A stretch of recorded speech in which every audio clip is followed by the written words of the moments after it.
दोस्तों, railway station पर police कर्मियों को आपने देखा होगा जो कि उस रेलवे स्टेशन पर सुरक्षा बनाए रखने का काम करते हैं। इन्हें हम आरपीएफ यानी रेलवे प्रोटेक्शन फोर्स कहते हैं। तो आरपीएफ कैसे बनते हैं, इन्हें कौन कौन से कार्य करने होते हैं, वेतन कितना मिलता है, इसके लिए योग्यता कितनी होनी चाहिए, फिजिकल में क्या क्या होगा, भर्ती प्रक्रिया कैसे होगी, उसका सिलेबस क्या होगा, आदि सभी के बारे में हम विस्तार से बात करेंगे। आरपीएफ रेल मंत्रालय के अधीन कार्य करता है, जिसकी भर्ती रेलवे के द्वारा कराई जाती है। इनका कार्य होता है रेल यात्रियों को और उनके सामान को सुरक्षा प्रदान करना, रेलवे की संपत्ति की सुरक्षा करना, भीड़ को कंट्रोल करना, रेलवे स्टेशन से चोरों और अपराधियों को गिरफ्तार करना, किसी व्यक्ति पर संदेह होने पर उससे पूछताछ करना, बच्चों और महिलाओं की तस्करी को रोकना, रेलवे परिसर के अंदर रहने वाले बेसहारा लोगों को आवास मुहैया करवाना। इसके साथ ही रेलवे से जुड़े अपराधों की जांच करना, गवाहों के बयान लेना, सबूत इकट्ठा करना आदि इस तरह के कार्य रेलवे प्रोटेक्शन फोर्स को करने होते हैं। एक तरह से कहा जाए तो रेल और रेल यात्रियों की सुरक्षा की जिम्मेदारी आरपीएफ की होती है। और दोस्तों, आरपीएफ में भी बाकी फोर्सेस की तरह अलग अलग पद होते हैं, जैसे constable, head constable, assistant sub inspector, inspector, assistant security commissioner, senior division security commissioner, DIG, IG और डीजी। और इनका प्रमोशन भी इसी तरह स्टेप बाय स्टेप होता है। इनमें से ज़्यादातर पद प्रमोशन के द्वारा प्राप्त किए जाते हैं। तो दोस्तों, सबसे पहला पद आरपीएफ कांस्टेबल का होता है। इसी के बारे में हम इस वीडियो में बात करेंगे, क्योंकि इस पद पर डायरेक्ट भर्ती होती है और बाकी पदों से यह आसान होती है। तो इसके लिए कैंडिडेट का किसी भी मान्यता प्राप्त बोर्ड से सिर्फ 10th पास होना ज़रूरी होता है और कैंडिडेट की आयु सीमा 18 से 25 साल के बीच में होनी चाहिए, जिसमें ओबीसी वालों को 3 साल की छूट दी जाती है, जिसके अनुसार ओबीसी वालों की आयु सीमा 18 से 28 साल के बीच में होनी चाहिए और एससी एसटी वालों को 5 साल की छूट दी जाती है, जिसके अनुसार एससी एसटी वालों की आयु सीमा 18 से 30 साल के बीच में होनी चाहिए। तो इसकी भर्ती प्रक्रिया में सबसे पहले लिखित परीक्षा होती है, जिसके बाद फिजिकल मेजरमेंट टेस्ट लिया जाता है, फिर physical efficiency test, medical interview और डॉक्यूमेंट वेरिफिकेशन होता है।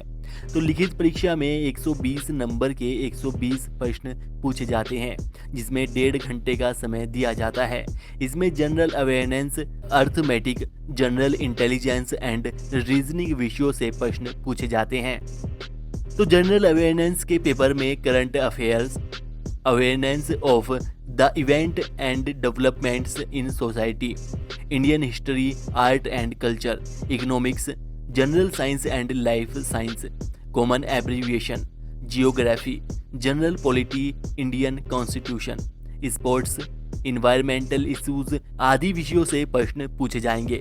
जिसके बाद अर्थमेटिक के पेपर में average, interest, profit and loss, ratio and proportion, percentage, whole number, decimal and fraction, number system, fundamental arithmetical operations, relationships between numbers, mensuration, discount, time and distance, tables and graphs आदि विषयों से प्रश्न पूछे जाएंगे। जिसके बाद general intelligence और reasoning के सिलेबस में analogs, similarities and differences, spatial visualisation, coding and decoding, statement conclusion, spatial orientation, problem solving analysis, decision making, visual memory, arithmetical reasoning, verbal and figure classification, arithmetic number series, non verbal series. Varun, सुना क्या? Dream 11 के dream cell में 11 लोग करोड़ आदि विषयों से प्रश्न पूछे जाएंगे। जिसके बाद फिजिकल मेजरमेंट टेस्ट होगा, जिसमें हाइट जनरल और ओबीसी पुरुष कैंडिडेट के लिए 165 सेंटीमीटर और महिला जनरल ओबीसी कैंडिडेट के लिए 157 सेंटीमीटर होनी चाहिए। पुरुष एससी एसटी वालों के लिए 160 सेंटीमीटर, और महिला SC ST वालों के लिए 152 सेंटीमीटर होनी चाहिए। गढ़वाली, गोरखा, डोगरास, कुमानी आदि जातियों के लिए पुरुष कैंडिडेट की हाइट 163 सेंटीमीटर और महिला कैंडिडेट की 155 सेंटीमीटर होनी चाहिए।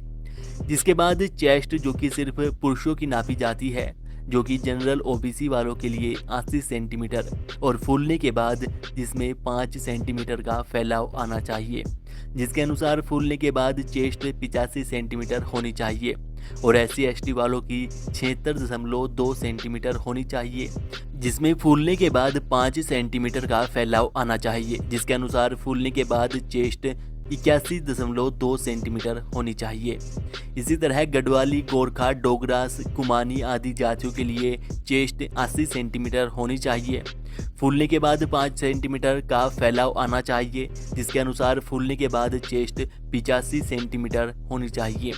जिसके बाद फिजिकल एफिशिएंसी टेस्ट होता है, जिसमें दौड़, जो कि पुरुष कैंडिडेट को 5 मिनट 45 सेकंड में 1600 मीटर और महिलाओं को 3 मिनट 40 सेकंड में 800 मीटर की दौड़ पूरी करनी होती है।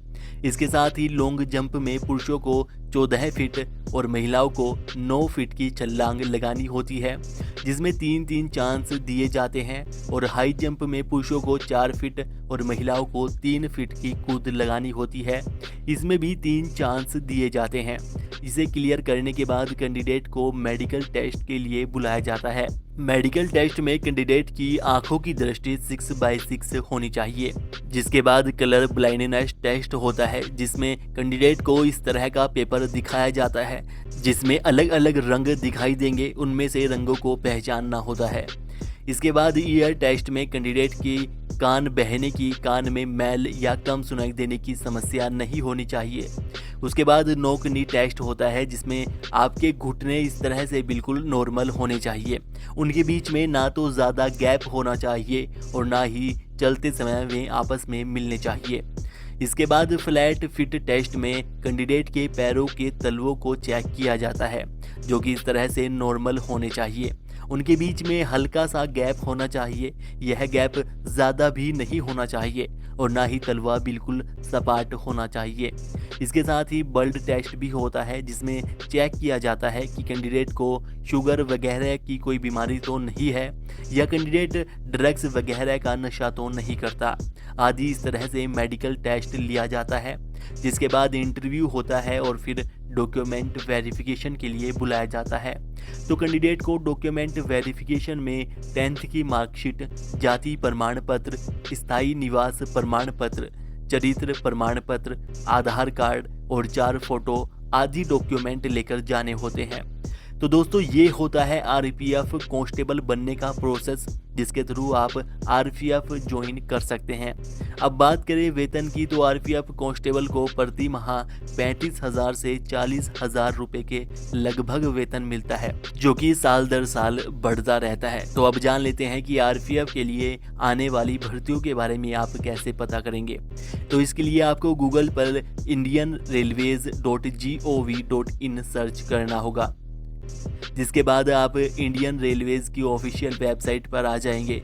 यहीं पर साइड में आपको रिक्रूटमेंट और रिजल्ट का एक ऑप्शन दिखाई देगा, जिस पर जैसे ही आप क्लिक करेंगे तो आपको RPF में चल रही भर्तियां दिख जाएगी, जिन पर क्लिक करके आप उनके बारे में पढ़ सकते हैं और अप्लाई भी कर सकते हैं। तो दोस्तों, ये होता है RPF ज्वाइन करने का कंप्लीट प्रोसेस। और इससे संबंधित अगर आपका कोई भी सवाल है तो आप हमें नीचे कमेंट करके पूछ सकते हैं।